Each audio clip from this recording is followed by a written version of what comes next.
It's that damn phone again. It's been ringing all goddamn day. I answered with my usual greeting. Sam Brown. Sam, baby, do you think you can get off early and get our weekend started? Her voice was like honey, sweet in consistency, which always turned me on. What about Angela? I sent her home early. There's no one here. Hurry up. I shut down the computer, forwarded my phone to voicemail, and locked the office behind me. I practically ran to my car. There wouldn't be much traffic at this time of day, even on a Friday. I'd be at her house in half an hour.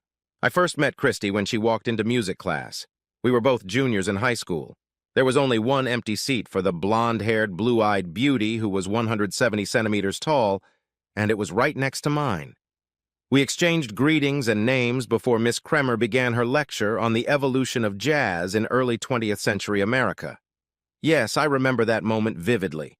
It was the day I fell in love with Christy Holman. Christy and I dated throughout our freshman year.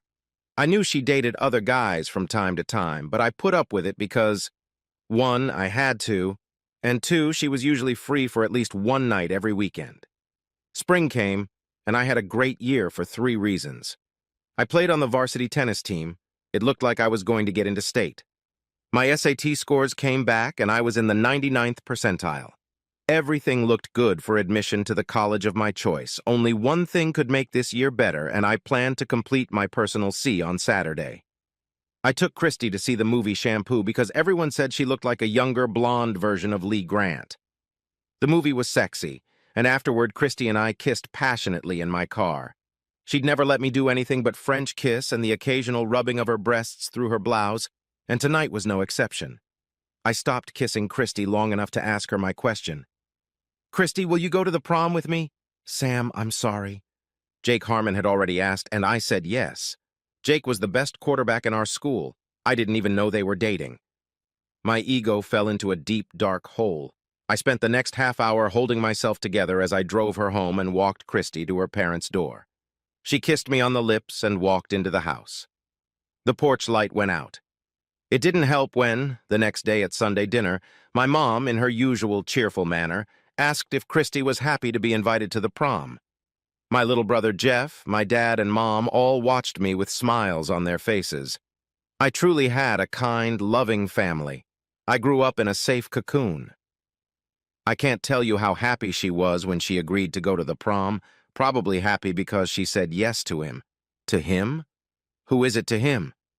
Christy is going to the prom with Jake Harmon. Let's just say that my parents did everything they could to help me get over this bump in the road. Like I said, I grew up in a loving family. I did my best to avoid Christy during the summers between junior and senior high school. But fall came, school started, and avoiding her became more difficult. Christy acted like nothing was wrong. One Friday afternoon, she even cornered me and asked me to take her to a soccer game. I only agreed because I was going anyway. Jeff was the starter. What a twist. Here I am sitting next to Christy, and she's calling for Jake, and I yell every time Jake passes to Jeff. Confused, huh? After the game, I did my duty and handed Christy to Jake as he was leaving the locker room. Jake was actually a great guy. It wasn't his fault he was dating the girl I loved. When he came out of the locker room, all excited about the win, he greeted me with words. Your brother had a great game. His throws made me look good. He shook my hand and thanked me for taking care of his girl. I did my best to spend as little time with Christy as possible. The school was big, so it was easy to limit myself to a few conversations a week. Besides, Christy was busy with Jake. That's why what happened in February seemed so strange. It was the day after my 18th birthday, and I was hanging out at home studying. I opened to a knock on the door and found Christy standing there. Hey, Sam, can I come in? I let her in. Are your parents home? No, Jeff? No, what's up? I brought you a birthday present. Christy took my hand and led me down the stairs to the study. Happy birthday, Sam? Christy gave me a heartfelt kiss. Our tongues played with each other, her hand on the back of my neck pulling me to her mouth. Christy's hands slid down to my pants. My belt buckle came undone, and the zipper unzipped, her hand in my underpants. I'd always wondered, Sam. It always seemed big. It feels good. Christy looked back at me and smiled. Thank you, Sam. Happy birthday. I didn't know what to say. I had lost my virginity and experienced my first bliss with a woman. Here was the girl of my dreams, giving me what I wanted more than anything. It didn't occur to me until later that day. How had Christy, who had just turned 18 a month ago, been able to learn so much about sex? If I thought this was a revival of Christy and Sam, I was wrong. Christy continued to date Jake.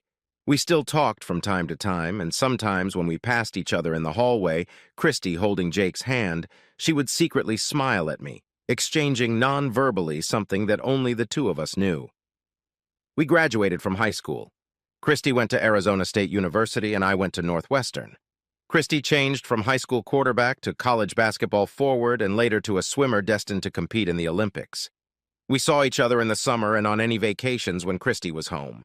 That's where our relationship reached its crazy status that lasted for years. Despite Christy's other relationships in high school, here at home, we became lovers. It started the summer after freshman year.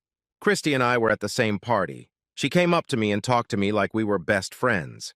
I drove her home and we made love in her parents' mother-in-law's spare apartment above the garage. I made love and Christy just fucked.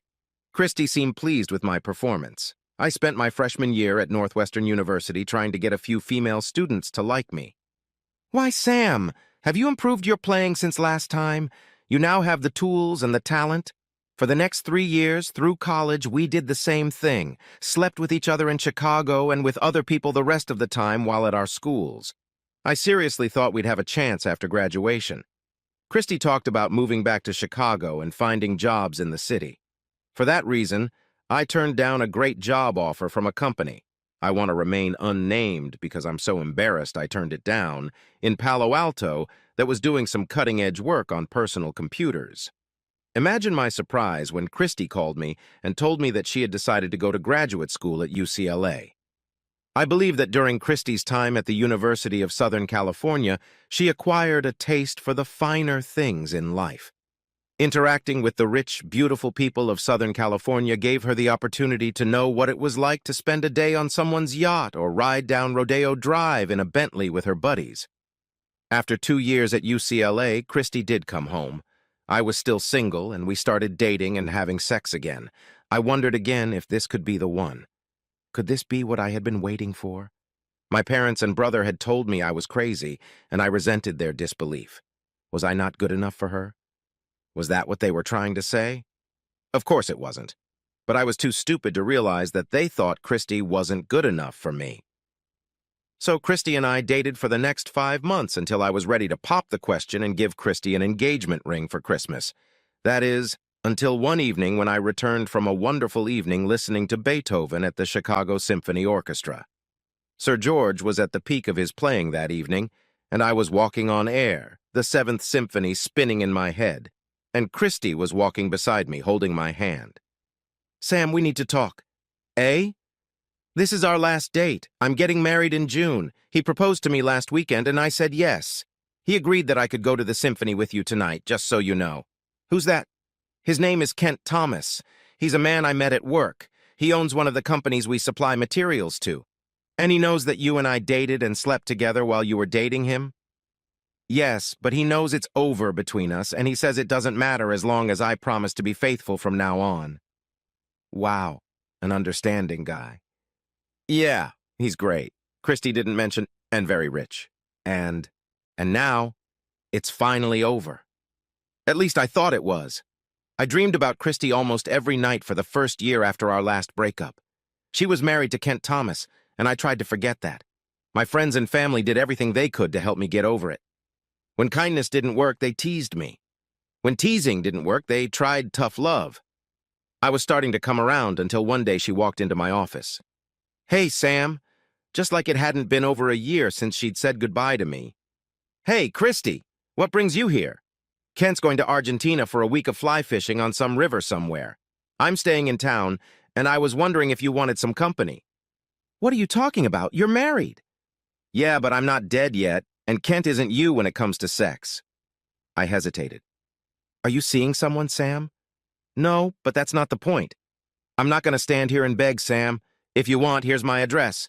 Come by after 6.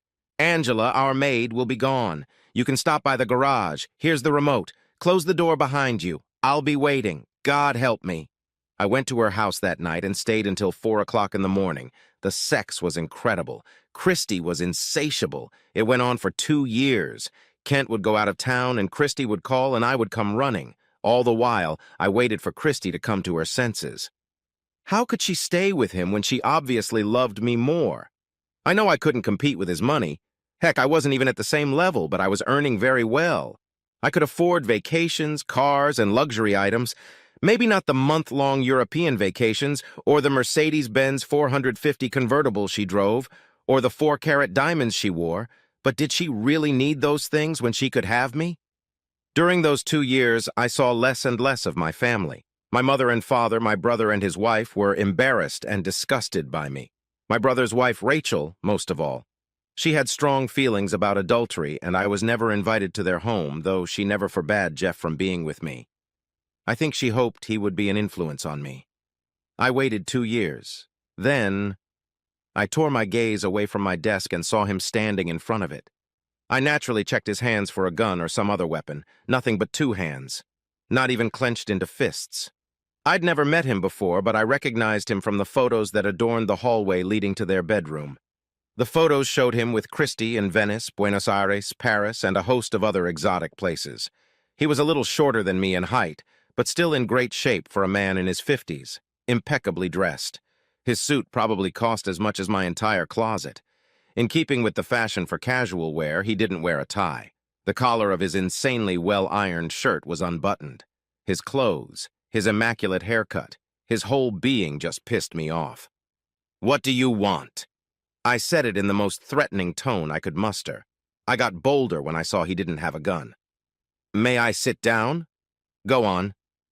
"Mr. Brown, I came here to ask you how much it would cost me if you stopped seeing my wife." "Mr. Thomas, you don't have that much money. I have plenty of money." "Mr. Thomas, I've been in love with Christy for 12 years. I should be her husband, not you. You're only her husband because you can buy her what she deserves. Do you really think a woman as beautiful as Christy would marry a man 20 years older than she is if he had no money? No, I have no doubt that Christy married me because I have money. But that doesn't change the fact that I love her and that she and I have made vows. She says she loves me and I believe her. And I know it sounds ridiculous to say she loves me when at the same time I'm looking at a man who sleeps with her every time I'm out of town. The simple fact is, Mr. Brown, Christy married me, not you. His arrogance continued to piss me off and I exploded. Yes, you married her, but I'm the one who has her. My outburst of anger must have hit Kent Thomas between the eyes and right in the soul. His expression became sad and his mouth creased. Finally, he spoke. "Mr. Brown, I love my wife. Yes, she's a flawed human being, and yes, you two have sex, but in every other way, Christy is a wonderful wife.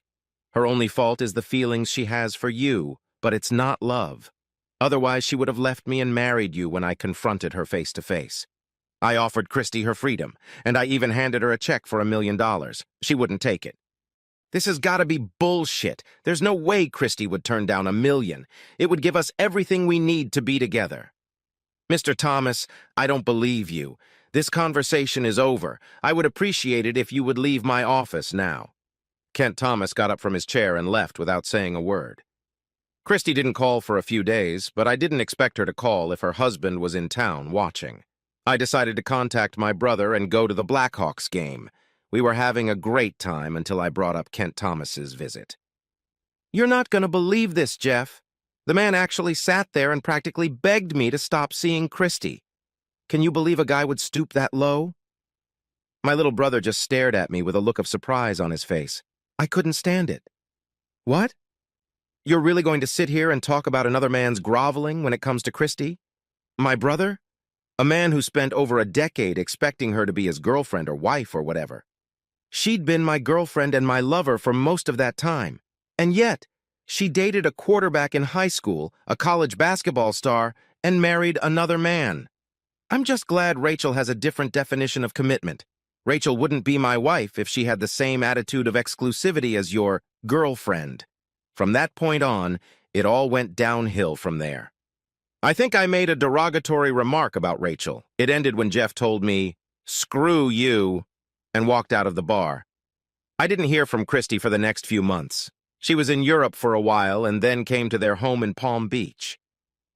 One Saturday, Christy called me at the last minute. "Will you be able to come here tonight? I have the evening free." But the Palm Beach tickets were booked until 10 o'clock at night, and nothing came of it. It wasn't until 7 months after Kent Thomas visited my office that I was able to see Christy again. We knew her house was now off limits, so we met at the Drake while she went shopping. It cost me a lot of money, but it was worth it. Nothing seemed to have changed between Christy and me. The sex, as always, was out of this world. For 2 hours, we made love. For 2 hours, I tried my best to make her forget that she was living in another world. At the end of the 2 hours, Christy took a shower, got dressed, and left the room. I watched her the whole time. I looked up from my desk and saw him standing there. He was a tall man with pale skin, almost pasty white. I didn't recognize him, but I recognized the shiny object in his hand. I've never fired a gun, but I understand how they work. It was a stainless steel revolver. He raised the gun and put the muzzle to my forehead. I heard a distinctive click as he pulled the trigger back, and I wet my pants. When he spoke, it was a slight accent. Irish, I think. "You should have taken the money you were offered." I was scared as I'd ever been in my life. "Is it too late?" "Oh, yeah, it's too late. The money you were supposed to get was given to me." My intestines nearly twisted at those words. Anyway, I farted horribly. My little office was really starting to stink. "Son of a bitch, you really are a wuss. I'll make this quick. This is your last warning. You write, talk, see her again, I'll come back and shoot you in the head. Just like that. Oh, if you call the cops and tell them about this visit, you won't like what my partner will do to you before he blows your head off. You'll be begging for the bullet to stop your pain." The guy just turned around and walked out. I did exactly as I was asked. I never spoke to Christy again, except to tell her both times she called that I was seeing another woman and wouldn't see her again. When Christy tried to talk, I told her that it would be better if we just didn't even talk to each other. Christy seemed hurt that I had closed her door. She obviously knew nothing about the threats I was receiving from her husband. 3 months later, I was dining alone at a small Greek restaurant on Halsted. They walked into the restaurant together. Heck, of all the thousands of restaurants in Chicago, and especially this one, this is not the kind of place a multi-millionaire and his trophy wife frequent. What the hell were they doing here? They were sitting where I was supposed to be facing them, just a couple tables away, close enough to overhear. Christy looked over and saw me. She leaned over and told Kent that she recognized a friend. Would he mind if she walked over and said hello? "Of course not, dear." Christy got up from her chair and walked over to me. "Sam, what a surprise. How are you?" I watched Kent with side vision as Christy answered. He was watching, smiling. "I'm fine, Christy. Are you?" "Better than ever. Still seeing that lady you told me about?" "My made-up stay alive lady." I lied. "Yeah, I think we're getting married." "That's good, Sam. Are you going to invite your old friend to the wedding?" "No, I don't think so." Christy lowered her voice so Kent wouldn't hear. "God, Sam, do you have to be so damn cold?" Kent shook his head now, and his smile turned sinister. "Go back to your husband and leave me alone." "Fuck you." Christy turned and walked back to Kent. I put the 20 on the table and walked out without looking at them. As I walked to the door, it hit me. Meeting them at that restaurant wasn't a coincidence. I was being followed, and he knew where I would be. Kent Thomas took Christy there to gloat. He won, and I lost. 2 days later, the same tall Irishman came into my office. All he said was, "Keep up the good work." That was it. My brother and I mended our relationship, but only after I apologized for being such an asshole to Rachel. She didn't deserve my disrespect.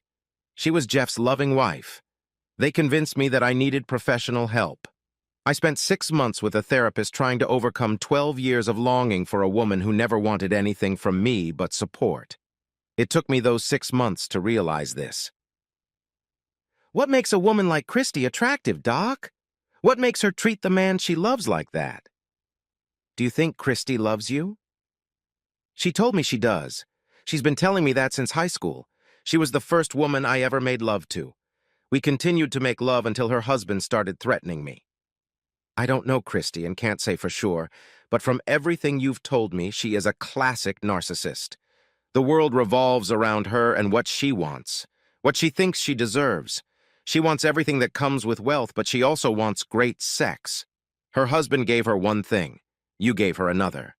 One man could never fill the void a woman has unless he was super rich, super stud, and there are very few of those men around. Not enough for all the women looking for Mr. Everything. Plus, even if the husband is wealthy enough and great in bed, does he spend enough time with her, or does he make a living supporting their lifestyle?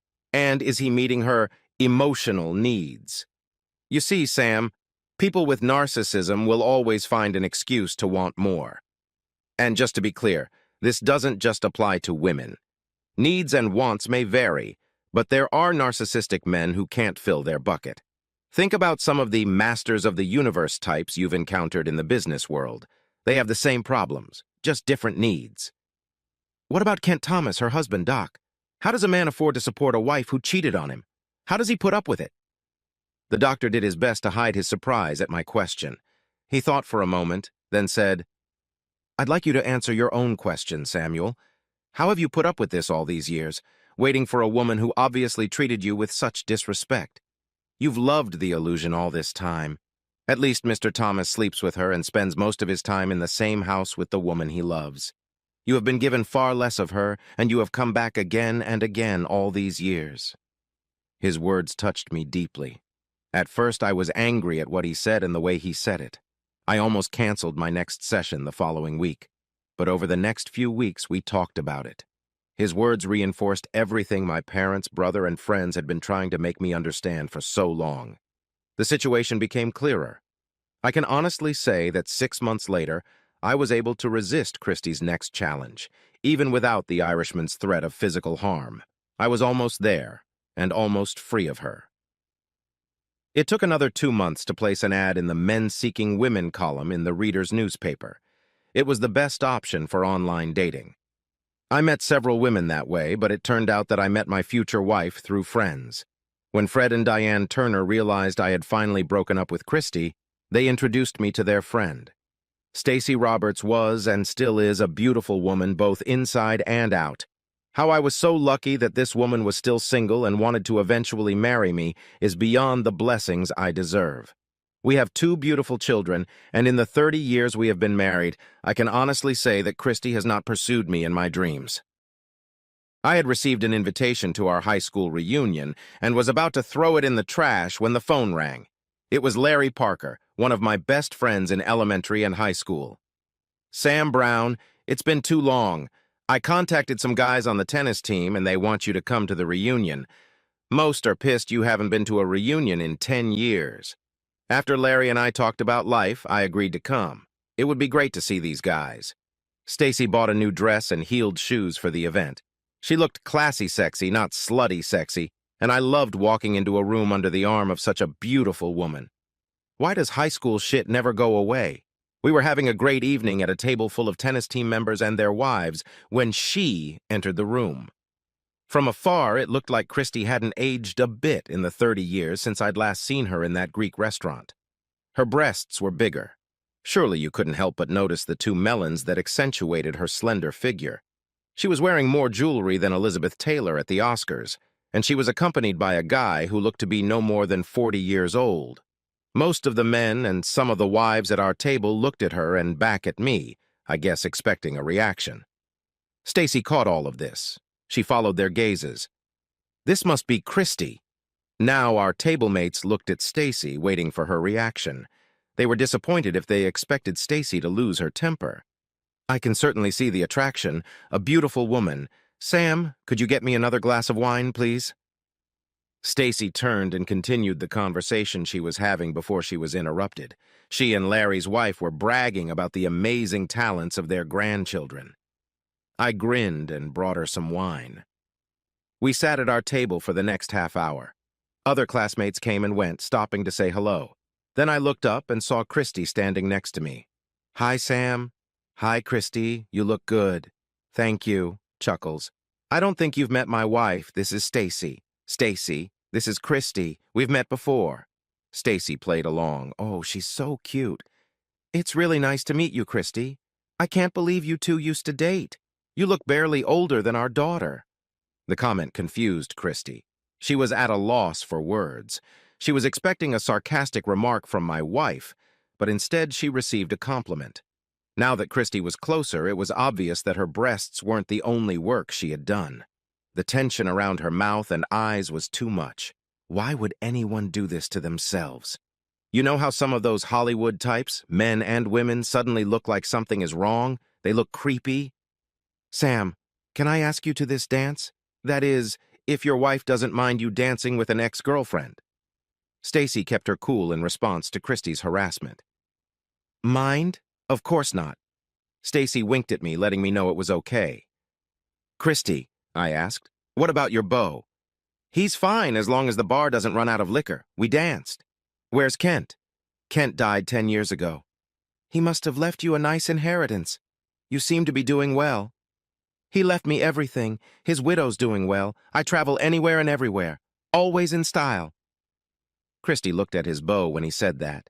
She saw me following her gaze. Well, I had to find someone to replace you when you disappeared.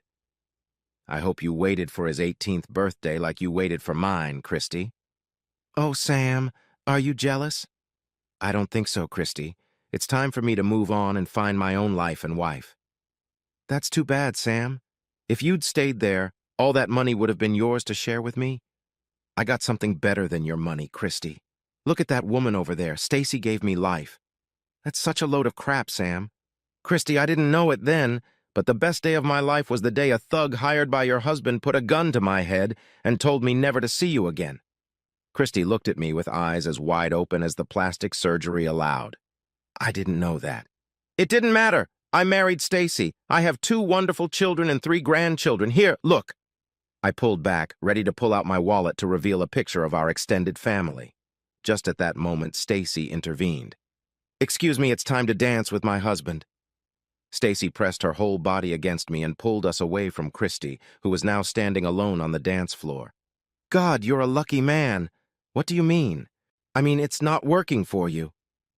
Now I understood why Stacy was pressing her pelvis against mine. I had to laugh at Stacy's warning. An empty threat, love. I'd like to see how you get through a week without my love. I didn't say I'd go a week without her. You'd spend a week worshiping my body, getting no relief yourself. Hell, I love that woman, she continued to tease. What do you think? Would you like to buy me a pair of breasts similar to the ones your ex-girlfriend bought you? Don't you dare touch those beauties.